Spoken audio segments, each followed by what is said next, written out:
Nabila Ramdani is a Middle East commentator. She joins us from our central London studio now. Good morning to you. I know you have lots of contacts in Syria. What are they telling you of the situation there? Well, indeed, in spite of the ban of foreign journalists and the stifling of the coverage in Syria, I have been able to speak to people out there, and essentially what we're getting very harrowing reports through what is called citizen journalism, which means that ordinary citizens are able to send pictures but also reports about what's going on. And it's very harrowing to hear that so far nearly 400 people have been killed in sinister security crackdowns since the uprising started in mid-March. And there are very strong reasons to believe that the figures are much higher due to the scale of the uprising and also the amount of the military action going on across the country.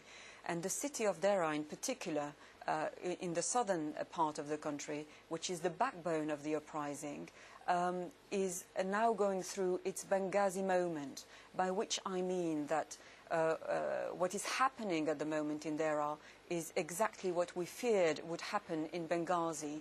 There are house-to-house searches going on to pick up ringleaders, while men, women and indeed children are killed. Tanks and snipers are being used by the regime to quell in a very brutal manner what is essentially a peaceful uprising to ask for legitimate democratic reforms to be introduced in the country. And dare I say, what is going on in Syria makes an absolute mockery of what we're doing in Libya. What do you mean by that? That we are not doing anything beyond words and threats of sanctions, where, of course, in Libya we're taking military action? Very much so. I think the EU is, and indeed we've heard Foreign Secretary William Hague, they're not saying much beyond the obvious condemnation of ruthless violence.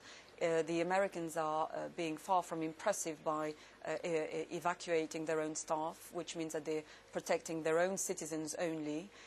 They are considering sanctions on Syria, but let's not forget that there are already sanctions against Syria, aid restrictions, all sorts of economic sanctions, precisely because Syria is already on Washington's list as a rogue state sponsoring terrorism. It's far, far from impressive.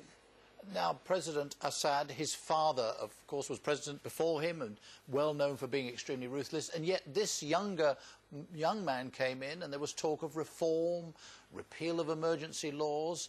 Have none of his promises been fulfilled in Syria? Well, that's the most cynical aspect of the ruler of Syria. He's very much a westernized young man. He's married to a British wife. They are very well-educated young people, and yet they are getting away with absolute murder at the moment. He took over from his father and portrayed himself as a moderate ruler, and of course none of the promises he'd made when he came to power, he didn't deliver on any of his promises as a moderate ruler. We've seen the very tokenistic gestures that he's made since the beginning of the unrest in Syria. He lifted the ban on Facebook, for example, which was banned in Syria. But dare I say, that was a sly move to allow his regime to monitor the activities of the opponents to his regime.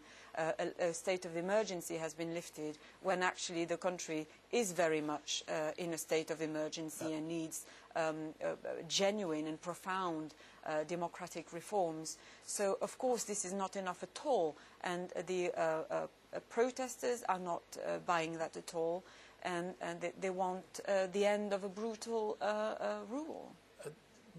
Bearing in mind the force that the President and the people around him have at their disposal, are you at all optimistic that this popular revolution, as you see it, can succeed in the longer term? I am very sceptical of the success of as I said, a largely peaceful uprising. Let's not forget that we're not dealing with these are not armed rebels as in Libya. They are very decent people who are protesting peacefully, legitimately asking for a democratic change to be implemented in their country. And the fashion in which, the brutal fashion in which the regime is responding to perfectly legitimate claims is very worrying indeed. And we haven't seen the end of it. And we are seeing quite the opposite, and the determination of a regime to quell by any means necessary any form of opposition. So I think there's more violence to come, and that's very concerning. Nabila Ramdani, many thanks.